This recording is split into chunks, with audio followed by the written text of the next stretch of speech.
All right, the old's completely done, ready to go. Get it out of here. Except for all this right here. Now, when I say all done, ready to go, get it out of here, that doesn't mean the car is like 100% finished. That just means everything that I am doing to it is done. Anyway, let's see if you guys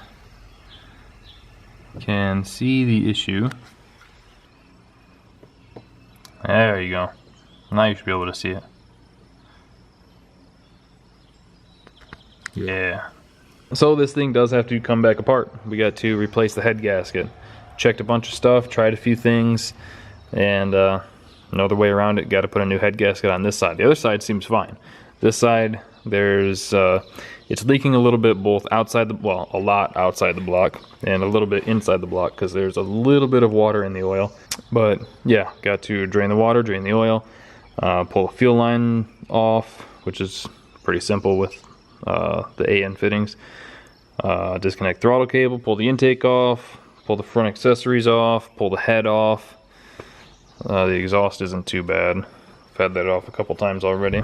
But yeah, that big sucks. It really sucks because like this thing, if it wasn't for that, it would be ready to get out of here back to the owner for him to do all the finishing touches he wants to do to it. But that's cars, man. If it ain't one thing, it's another. We've got to go get a head gasket and then I'll start pulling this thing apart. And I'm really not looking forward to heaving that heavy ass intake off of here. Because it's not like it's super heavy, but the problem is it's literally that far out. So once I get it all unbolted, I have to actually climb in here to lift it up, set it on the front, and then climb back out and get it out of here. But hopefully after the head gasket, then this thing will finally be done. I got the interior back together. The interior on this car is actually pretty nice.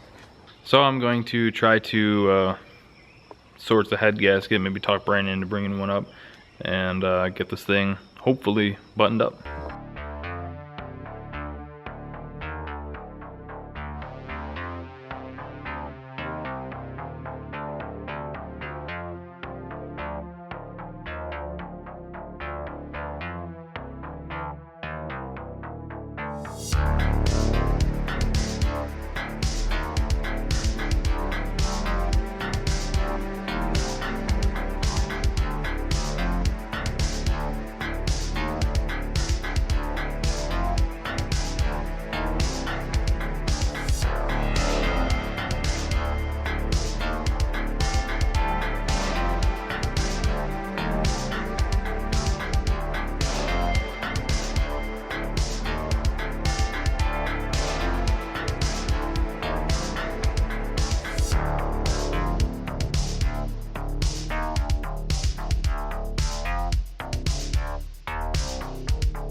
Alright, so this is one of those moments that are just kind of reminders to take your time and slow down when you do things. So if you look at this head gasket, you can see that back here there's no clearance for the water ports. Up here there is. Now if we look, that's how I pulled it off. If we look at the engine, back here is where the big ports are.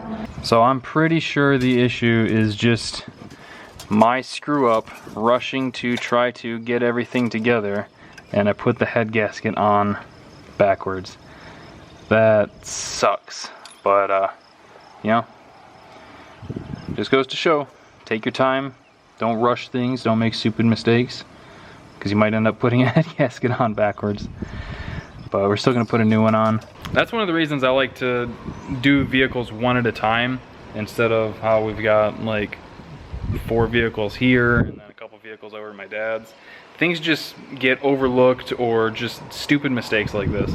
So it sucks, but at least, you know, it could have been a lot worse. So I'm gonna get all this cleaned up, and then once the new head gasket shows up, we'll get that thrown back on, get this thing all back together. So yeah, obviously this was just my screw up here, no way around that. I'm the one that put the engine back together, so I fucked it up. I think the lesson here is when you make a mistake, own up to it. People will respect you more and they'll trust you a lot more. But we'll get this thing fixed. All right, I picked the wrong day to do this because it is so hot out. But it is all back together aside from the alternator and the battery cable here. I got it all filled up with water. I'm not seeing any leaks, so pretty sure we figured out the absolute fuck up there. All in all, not too bad. This is one of the easier ones to R&R head gasket on, thankfully. Oh, and I gotta put the belt back on, but can't do that until the alternator's on. I took the alternator off because I wanted to check if it was the alternator or the wiring in the RX-7, so I threw it on that, and yeah, it's charging just fine. So I gotta pull the alternator back off, throw it back on this, and then go get a new alternator for the RX-7. But if it's not leaking already, then I'm pretty sure it's fixed, because it would start like dribbling out as soon as I filled it up with water, so I'm pretty sure we're good. And there's no fresh water marks on the floor, just some of the old stains from oil and stuff. All right, next day. Still all nice and dry. Let me check the radiator. See if there's any self-bleeding. Still right up there. I'm gonna end this video with a wet finger, just like God intended.